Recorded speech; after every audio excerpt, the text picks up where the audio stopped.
أعوذ بالله من الشيطان الرجيم بسم الله الرحمن الرحيم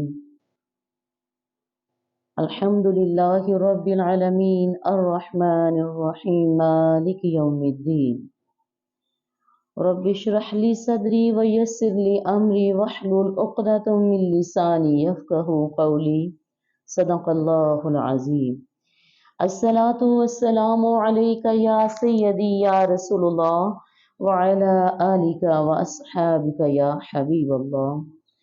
مصطفیٰ صلی اللہ تعالیٰ علیہ وآلہ وسلم کے نوکروں کے نوکر خانہ میں آنے والی تمام قابل احترام اہل ایمان، روزہ دار ماؤں بہنوں بیٹیوں، اپنے ادارے کے جملہ سٹاف اور طالبات کو پیار محبت اور امن کا پیغام سلام پیش کرتی ہوں۔ السلام علیکم ورحمۃ اللہ وبرکاتہ۔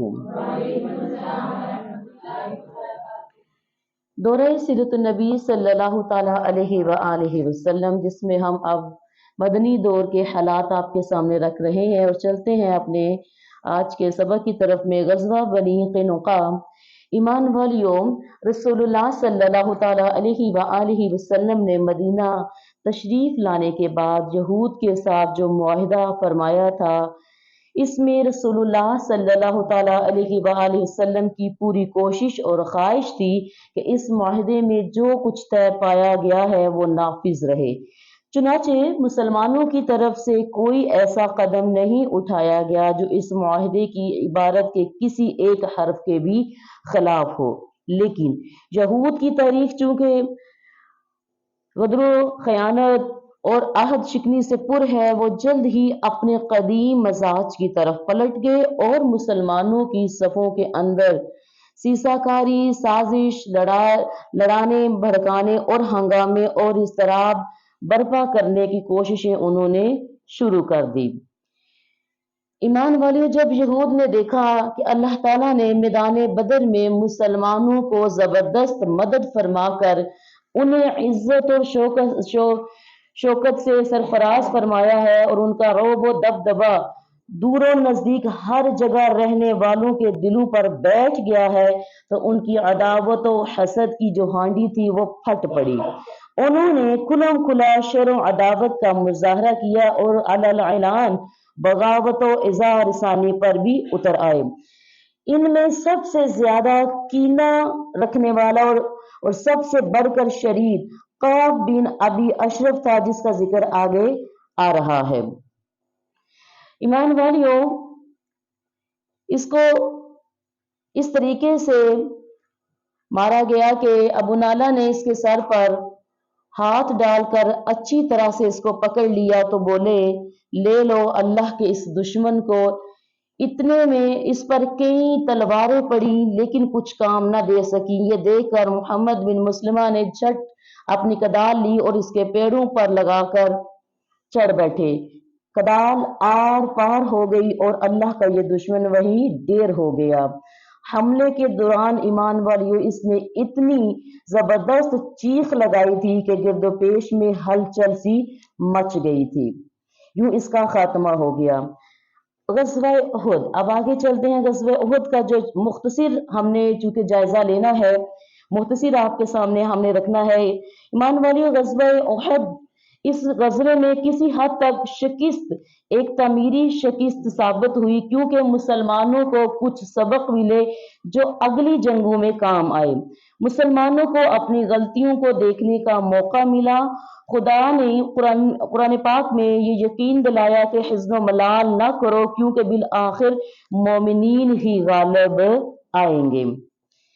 اس کے بعد ہم دیکھتے ہیں کہ احد کے بعد کی جو فوجی مہمات تھی، اس میں ہم دیکھتے ہیں کہ عبداللہ بن انیس کی مہم، رجی کا حادثہ اور بیر معون کا جو المیہ تھا، غزوہ بنو نذیر، غزوہ نجد، غزوہ بدر دوم، غزوہ دومۃ الجندل وغیرہ آئے۔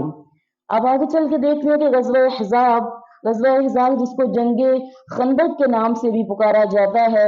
ایمان والیوں، جنگ احزاب در حقیقت نقصان جان و مال کی جنگ نہ تھی، بلکہ اعصاب کی جنگ تھی۔ इस जंग में कोई खून रेजी या कोई ऐसा मार्का पेश नहीं आया, लेकिन फिर भी ये इस्लामी तहरीक की एक फैसला कुन जंग थी। चुनाचे इसके नतीजे में मुशरिकीन के जो हौसले थे वो टूट गए और ये वाज़े हो गया कि अरब की कोई भी कुव्वत मुसलमानों को इस छोटी सी ताकत जो कि मदीना में नुशनुमा पा रही है ख़त्म नहीं कर सकती, क्योंकि जंग अहज़ाब में जितनी बड़ी ताकत फराहम हो गई थी, इससे बड़ी ताकत फराहम करना अरबों के बस की बात न थी। इसलिए रसूलुल्लाह सल्लल्लाहु ताला अलैहि वसल्लम ने अहज़ाब की वापसी के बाद फरमाया, तर्जुमा सही बुखारी की हदीस मुबारक है, अब हम इन पर चढ़ाई करेंगे और वो हम पर चढ़ाई ना करेंगे, अब हमारा लश्कर उनकी तरफ जाएगा। चलते हैं, देखते हैं कि अगला गज़वा गज़वा बनो क़रीज़ा। ईमान वालियों, ये गज़वा ज़िक़ादा में पेश आया, 25 रोज तक मुहासरा कायम रहा। अल्लाह ताला ने इस गज़वा और गज़वा खंदक के मुतालिक सूरह अहज़ाब में बहुत सी आयात नाजिल फरमाई और दोनों गज़वों की अहम जुज़ियात पर तबसरा फरमाया। मोमिनीन और मुनाफिकीन के हालात बयान फरमाए, दुश्मन के मुख्तलिफ ग्रोहों में फूट और पस्त हिम्मती का जिक्र फरमाया और अहले किताब की बदअहदी के नताइज पर रोशनी डाली। आगे चलते हैं, देखते हैं गज़वा अहज़ाब और क़रीज़ा के बाद की जो जंगी मुहिमात थी, उसमें पहले नंबर पे सलाम बिन अबी हुक़ैक़ का कत्ल।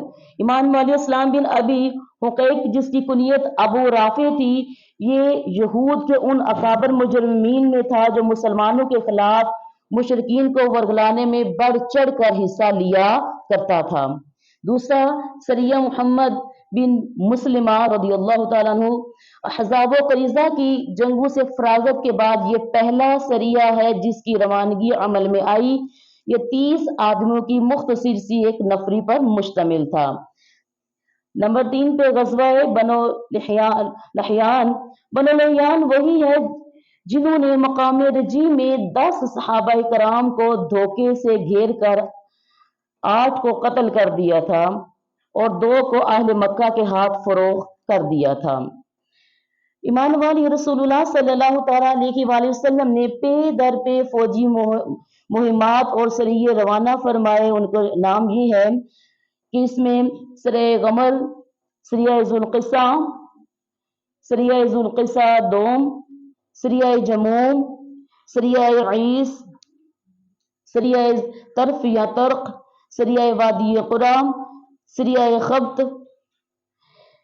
अब आगे चलते हैं, देखते हैं कि गज़वा बनो अल मुस्तलिक या गज़वा मुरीसी ये क्या है। ईमान वाली, ये गज़वा जंगी नुक्ते नज़र से कोई भारी भरकम गज़वा नहीं है, मगर इसकी हैसियत उसकी बड़ी अहमियत है। इसमें चंद वाक़यात ऐसे रूनमा हुए जिनकी वजह से इस्लामी माशरे में इज़्तिराब और हलचल मच गई और जिसके नतीजे में एक तरफ मुनाफिकीन का पर्दाफाश हुआ तो दूसरी तरफ ऐसे ताज़ीरी क़वानीन नाजिल हुए जिसमें इस्लामी माशरे को शर्फ व अज़मत और पाकीज़गी नफ्स की एक ख़ास शक्ल अता हुई। गज़वा बनो अल मुस्तलिक में मुनाफिकीन का किरदार कैसा था, इसको भी देखते हैं। जब गज़वा बनी अल मुस्तलिक पेश आया और मुनाफिकीन भी इसमें शरीक हुए तो उन्होंने ठीक वही किया जो अल्लाह ताला ने इस आयत में फरमाया है। तर्जुमा बिस्मिल्लाहिर्रहमानिर्रहीम। अगर वो तुम्हारे अंदर निकलते तो तुम्हें मजीद फसाद ही से दो चार करते और फितने की तलाश में तुम्हारे अंदर तगो दो करते। चुनाचे इस गज़वे में इन्हें बरहास निकालने के 2 मौके हाथ आए जिससे फायदा उठाकर उन्होंने मुसलमानों की सफ़ों में खासा इज़्तिराब और इंतशार मचाया और नबी सल्लल्लाहु ताला अलैहि वसल्लम के खिलाफ बदतरीन प्रोपोगेंडा किया। इसमें पहला जो मुख्तसर जिक्र है, इसमें मदीने से जलील तरीन आदमी को निकालने की बात की और दूसरा जो यहाँ पर वाक़या आया इस गज़वे का वो था वाक़या इफ्क, जिसका मुख्तसर सा मैं ये आपको बता रही हूँ कि इस वाक़े में ये था कि जिसमें रसूलुल्लाह सल्लल्लाहु ताला अलैहि वसल्लम की सबसे छोटी बेगम साहिबा उम्मुल मोमिनीन अम्मी सैयदा आयशा सदीक़ा रज़ियल्लाहु ताला अन्हा के ऊपर बहतान लगाया गया, जिसकी जिसकी गवाही कुरान पाक ने दी और मुनाफिकीन के मुंह पर अल्लाह ताला ने तमाचा मारा।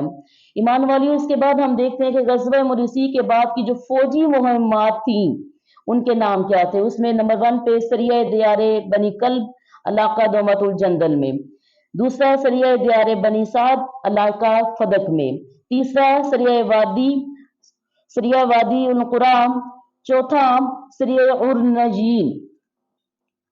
अब चलते हैं आगे और देखते हैं कि सुलह हुदैबिया ईमान वाल और इसके बाद में सुलह हुदैबिया हुआ और फिर कौन से बरादरान कुरैश थे जिन्होंने इस्लाम भी कबूल किया। ईमान वालियों, इस मुआहदे सुलह के बाद सन 7 हिजरी के अवाइल में हजरत उमर बिन आस, खालिद बिन वलीद और उस्मान बिन तलहा रदियल्लाहु अन्हुम मुसलमान हो गए। जब ये लोग खिदमत नबवी सल्लल्लाहु ताला अलैहि व आलिहि वसल्लम में हाजिर हुए तो आप सल्लल्लाहु ताला अलैहि व आलिहि वसल्लम ने फरमाया, मक्का ने अपने जिगर गोशों को हमारे हवाले कर दिया। ये था आज का हमारा मदनी दौर का जो पहला मरहला था, जो बहुत ज़्यादा गज़वात पर मुश्तमिल था और सरियात पर मुश्तमिल था। इसका हमने मुख्तसर जायज़ा और कुछ जो हालात आपके सामने रखे, यूँ हमारा पहला मरहला इख्तिताम को हुआ। अल्लाह सुब्हाना व तआला हमें दीन इस्लाम को अपने लिए एक ऐसा दीन इस्लाम के लिए काम करने की तौफीक अता फरमाए कि अल्लाह और उसका रसूल सल्लल्लाहु तआला अलैहि वसल्लम हमसे राज़ी हो जाएं। फी अमानिल्लाह।